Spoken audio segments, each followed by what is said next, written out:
హోలీ పండుగ సందర్భంగా హిందూ బంధువులందరికీ హృదయపూర్వక శుభాకాంక్షలు తెలియజేస్తూ ఒక మంచి పండుగ వాతావరణంలో, ఒక సంతోషకరమైన వాతావరణంలో, ఒక ఆహ్లాదకరమైన వాతావరణంలో దేశవ్యాప్తంగా హిందువులందరూ కూడా హోలీ పండుగ జరుపుకుంటా ఉన్నారు.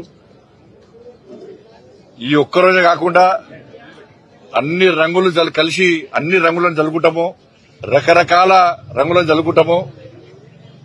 అదే రీతిగా హిందూ సమాజం అంతా కలిసి ఉండాలని చెప్పి, హిందూ సమాజానికి ఎక్కడ ఇబ్బంది వచ్చినా, ఎక్కడ ఆపద వచ్చినా, హిందూ ధర్మానికి అవమానాలు జరిగినా హిందూ సమాజం అంతా సంఘటితం కావాలని చెప్పి ఈరోజు అన్ని రంగులు జలుపుకుంటున్నామో అన్ని కులాల ప్రజలు కూడా ఇవాళ ఏకతాటిపైకి వచ్చి తమ ఐక్యతను ప్రతిసారి ప్రదర్శించాలని చెప్పి ఈ సందర్భంగా విజ్ఞప్తి చేస్తూ, ఏ కష్టాలు లేకుండా, ఏ ఇబ్బందులు లేకుండా ఒక ప్రశాంతమైన వాతావరణంలో ఈ హోలీ పండుగ నిర్వహించుకోవాలని చెప్పి, హోలీ పండుగ తర్వాత ప్రతిసారి చూస్తున్నాం స్నానాల కోసం చెరువులకు గాని ఇతర నదులలో చేసేటప్పుడు దయచేసి యువత అంతా కూడా చాలా జాగ్రత్తగా వ్యవహరించాలని చెప్పి ఈ సందర్భంగా విజ్ఞప్తి చేస్తున్నాను.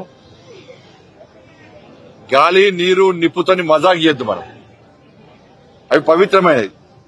కాబట్టి ప్రతిసారి హోలీ పండుగ తర్వాత ప్రమాదాలు జరుగుతా ఉన్నాయి. ప్రతిసారి ఏదో ఒక ప్రాంతంలో స్నానానికి పోయే ఏదో రకంగా ప్రమాదాలకు గురవుతారు. కాబట్టి ఇది మంచి పండుగ, సంతోషకరమైన వాతావరణం జరుపుకునే పండుగ, అందరు కలిసిమెలిసి జరుపుకునే పండుగ. కాబట్టి జాగ్రత్తగా ఉండాలని చెప్పి ఈ సందర్భంగా అందరికీ విజ్ఞప్తి చేస్తూ, మరొకసారి హిందూ బంధువులందరూ కూడా హోలీ పండుగ సందర్భంగా హృదయపూర్వక శుభాకాంక్షలు తెలియజేస్తూ ఒక మంచి వాతావరణంలో పండుగ నిర్వహించుకుందాం. ఎందుకంటే ప్రస్తుతము ఈ తెలంగాణ రాష్ట్రంలో ప్రజలందరూ కూడా కష్టాల్లో ఉన్నారు, ఇబ్బందుల్లో ఉన్నారు, అనేక సమస్యలతోని తల్లడిల్లుతున్నారు. పాలకుల యొక్క నిర్లక్ష్య వైఖరి వల్ల, పాలకుల యొక్క అహంకార ధోరణి వల్ల, పాలకులు ఆడుతున్న అబద్దాల వల్ల ఇవాళ ప్రజలు ఇబ్బంది పడుతున్నారు. అందుకే మొన్న ఎమ్మెల్సీ ఎన్నికల్లో ప్రజలు అధికార పార్టీ గుణపాఠం చెప్పారు. ప్రధాన ప్రతిపక్షంగా ఇవాళ భారతీయ జనతా పార్టీని ప్రజలు గుర్తించారు. కాబట్టి మొన్న ఎమ్మెల్సీ ఎన్నికల్లో భారతీయ జనతా పార్టీకి ప్రజలు విజయం చేకూర్చిపెట్టారు. మా కార్యకర్తలు కష్టపడి పనిచేశారు. మోడీ గారి యొక్క చరిష్మా.